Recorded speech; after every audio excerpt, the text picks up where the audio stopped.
Hello, and welcome to Grade.com Talks With. Today, we're talking with Judith Turner, Senior Program Officer, and Sophie and Victoria, volunteers at DOROT, an organization addressing the challenges of an aging population by providing older adults with diverse programs and services focusing on intergenerational connections. And if you're new to our podcast, please press subscribe button either on YouTube or your podcast app because today we're going to learn about an organization that is alleviating social isolation and loneliness for older adults. Hello, guys. Welcome to Grade.com Talks. We're excited to have you here. Thank you. We're glad to be here. Wonderful. How would you describe DOROT for someone who is not familiar with your work? Well, I would say we are very, very concerned and we focus on alleviating isolation among elderly people. People who over time maybe have lost family members, whose friends have passed on, and they don't have a way to make new friends. And so we visit, we do birthday visits. Some of our recipients of our work want to go to visit the grave of a beloved person. So we do cemetery visits. There are many, many different ways. I am a friendly visitor, and I have been seeing the same person now for nearly 4 years. Mm-hmm. Wonderful. So you provide a helping hand for elderly people who are lacking human interactions, who are lacking human connections. Could you please describe how loneliness and isolation actually affects older adults and how widespread is this issue among elderly Americans? Thank you, Kareem. So our mission is to relieve social isolation. And recently there was a study done where it equated social isolation with 17 cigarettes a day. It really does affect one's health and also one's sense of self, one's wellness, and physical health.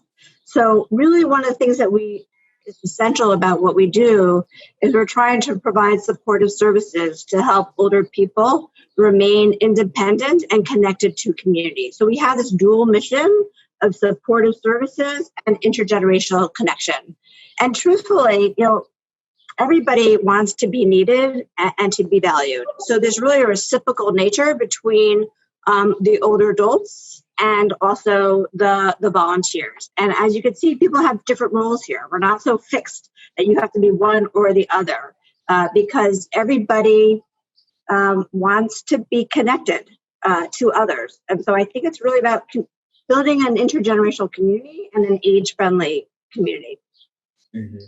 Thank you for clarifying that. The fact that you mentioned social isolation, 1 day of social isolation equals to consuming like 17 cigarettes.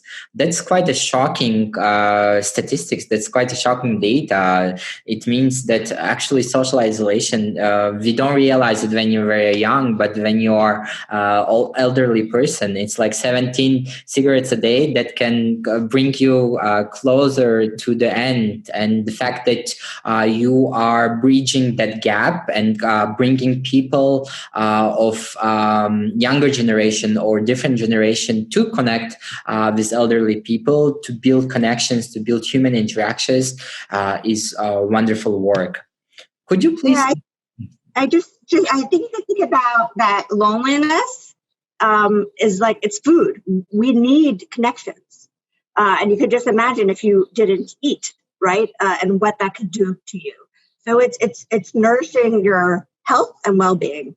Mm-hmm. Absolutely, it's a necessity. It's not a priority. It's a priority. It's not privilege, but it's a necessity that everyone needs. Because you mentioned it's like having a food, having a water daily. So it's really impacts our health, and that's great that you are helping elderly people to have that their needs of human interactions being met.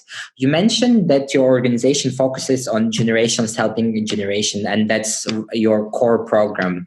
Could you please describe that program and what's its impact on both parties involved, including elderly adults and volunteers such as Sophia and Victoria? Sure. I think I'm going to let Sophie describe how she became involved with DOROT and how she connects with Victoria through their intergenerational connection. So I got involved with DOROT through my high school. I'm now a high school senior, and I got involved my freshman year. Every year my school hosts a clubs fair, and one of the clubs at the fair was DOROT, and I saw the table, and it just seemed like something I could see myself being really engaged in. I really always have liked connecting with people, volunteer work, and so I signed myself up, and I just immediately felt a connection to it. I was paired with Victoria at the start of 9th grade, and it was just, we immediately just built such a strong connection that at the end of 9th grade, I asked her if it would be okay if we could visit her, me and my friends who would go with me, if it would be okay if we could visit her again the following year. And she said, of course. And so we visited her again throughout the next year. And then it just became that we visited her the next year and the next year. Now I've, like Victoria said, been visiting her for almost 4 years, which is very crazy to think about. And yeah, it just also, you were talking a lot about the impact on older adults, which I think is definitely true. But from my end, these visits, the reason I've continued it for so long is because I think it also has a really meaningful impact on me. And I've gained a lot from these visits. Aside from what I've been able to offer, Victoria's offered me a lot of insight and knowledge. And it's true that part of it, the volunteering is like aiding older adults and alleviating social isolation. But I think that I've also gained a lot of comfort from these visits, and it's helped me a lot. You mentioned that the program was quite impactful for you, and it provided you comfort. Could you please describe on some of the skills it's helped you to gain? Maybe leadership skills, self-esteem skills, or communication skills. Could you please describe on that? Yeah. Well, I think that I just it really helped me just broaden my perspective. As a teenager, I'm surrounded by mainly people the same age as myself. So to be in this environment where I was speaking to someone older than me on a regular basis was very refreshing. Especially in the time that we're living in now with the pandemic, where I'm surrounded by much of the same people. Meeting with Victoria just really gave me a new lens. It was something different than something my family or my friends had to offer me. She just, as an older adult, has been through so much that I haven't experienced, and she really shared some of that insight with me. And when you're young, everything can seem so big and enormous and scary, and she sort of shared the knowledge that she has as someone who's lived through much more than I've lived through, and really given me that. So I think definitely my understanding of things has broadened a lot, and definitely it's helped my communication skills. I can have hour-long conversations now with someone outside of my small social bubble, which is such a gift. And I guess also leadership skills. Like I'm now, I don't know if I mentioned this, but I'm the president of my school's DOROT club now, because this had such an impact on me. And I get to speak at my school and encourage other students to get involved. So that's been really meaningful too. Wonderful. I can see you smiling when you are talking about this experience, and how Victoria sharing her life experiences has helped you to become more mature and to become less afraid of jumping into the adulthood. So that's great to see that you have been involved in four years in this program, and how you were able to grow both personally and in terms of your leadership and communication skills. And now you can talk for 1 hour with someone who is outside of your bubble, a social bubble, on different topics. So that's incredible to have that kind of experience. How was this experience for you, Victoria, talking with Sophie, and how this impacted your life? Well, because as you said, when one is young, every small activity seems like a world war. And how are you going to get through? And you're going to be judged by people who don't know you, and you don't know them. You don't know that they're judging you. It's very difficult to get a perspective in the broad sense. And I felt very privileged to be able to talk with Sophie and Marley and Cecile to put some of these things in a more basic way. There are many ways of dealing with something that you think is a terrible problem. You know, your haircut was terrible. Oh, everybody's looking at me. So very often an adult will say to a teenager, nobody's looking at you. So, and I would look at it as, well, you're not happy with your haircut right now. How could you change it for the 6 weeks or so that it's going to grow out? I was more of a practical and pragmatic, and they allowed me. See, part of it is as an outside person, they allowed me to talk to them about things that they brought up that they might not talk about at home to their mothers or their fathers. I'm going to miss all of them when they go to college. Oh. Yeah, you're getting emotional, and I can. Yes, I am very emotional about this. We're gonna miss you also. We'll keep in touch. We'll call and. I know, but not to see you twice a month as I have for all this period of time. Even with the pandemic, when we did Zoom programming, so the four of us would get together on Zoom.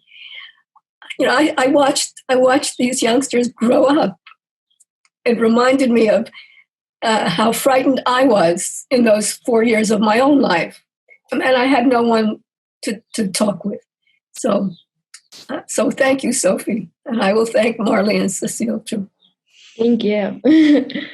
This is a beautiful connection. This is the beautiful result of the program of Generations Helping Generations, and seeing that the 16-year-old, 17-year-old, and you, Victoria, are connecting, and you have built such a strong bond between each other. You mentioned that you were kind of a mentor for them, so you helped them to boost their confidence. You shared with them that the small things that matter, that worry them, in reality, they're just the small things, and they shouldn't be worried about those things. And you provided them a sense of self-esteem and confidence, and that's a beautiful thing to have. And I applaud both you, Sophie, as well as you, Victoria, for building such connection and sharing your life experiences with each other. That's a beautiful message. That's a beautiful connection. Thank you. Thank you. So I just wanted you clarify. You mentioned that during this pandemic, you were able to connect through Zoom. Could you please, Judith, describe how were your programs were functioning during these trying times? I know that besides having just a talk with each other, connecting elderly and other generations, you also have wide variety of activities that you will provide. How were you able to perform them during these trying times? Really, within weeks of the city shutting down, we pivoted all of our program to Zoom and also to telephone. Many of our clients only connect with a telephone. And then many clients maybe had computers, but weren't quite used to doing things like signing up for Zoom. So it took us maybe a couple months to really get many older adults on Zoom, but also to reach out to many older adults who needed extra support and social connections. So we do this in like a whole variety of ways, from matching people up for a weekly phone call. Sometimes we start with a 4-week commitment, and then we see that grows over time. We launched a caring calls program that is through the telephone with those short 4-week connections that usually grow over time. We've engaged almost 1,200 volunteers over the past year across the country, and also older adults, which is really wonderful that we're bringing more people into our social connections and building community together. We've also provided tech help, shopping, other vital supportive services through the telephone and by Zoom. And we've also shifted all of our on-site programming for older adults, for peer-to-peer programming, to Zoom. Mm-hmm. And we used to be able to offer maybe 2 or 3 types of programs a day in our building. Now we can offer 12 and have hundreds of people come to these programs. That also brought opportunities of having a farther reach and reaching like thousands of more older people. And I think also sometimes before COVID, it was hard to explain to people why intergenerational connections matter. And now everybody was feeling isolated and feeling the need to connect with others. And I'm hoping that this is not just a moment that's going to pass away. It sort of opens up a national and global awareness about the needs of connecting with others. Mm. Wow. Actually, these trying times helped you to scale up your reach, and you were able to offer far more programs. And it was a great opportunity for both volunteers and older adults to interact with each other despite being isolated in their homes. And you mentioned the importance of having this intergenerational connection. And based on the example of Sophie and Victoria, we can understand why it is so important, why it is so beautiful, and how is it impactful for both parties involved. That's incredible work. If someone would like to support DOROT, how can they do that? Thank you for asking. We need more volunteers. So if you're an older adult, if you're a young person, during the summer, we engage hundreds of these social connections, and not just through sharing a friendship, but through book discussions, through art, through current events, through poetry, through documentary filmmaking. And we do it all on Zoom this summer. So we really want to welcome more people to engage with us. Our website, DOROT, DOROTUSA.org, is the best way to connect and support us in any ways that people would like. And now, goes beyond the geographic boundaries. Mm-hmm.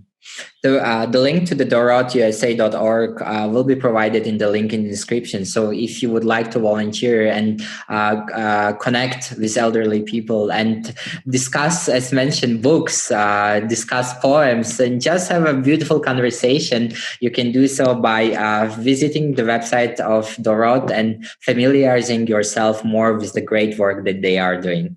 Thank you so much, guys. It was wonderful to get to know you all, and we wish you the best in your journey. Thank you, Kareem. Thank you so much. For you listening, if you enjoyed this conversation, please press like and share button, because this will show this conversation is important for YouTube and podcast algorithm, that we need more support in building intergenerational connections between elderly people and other generations. Thank you so much, and see you in the next episode.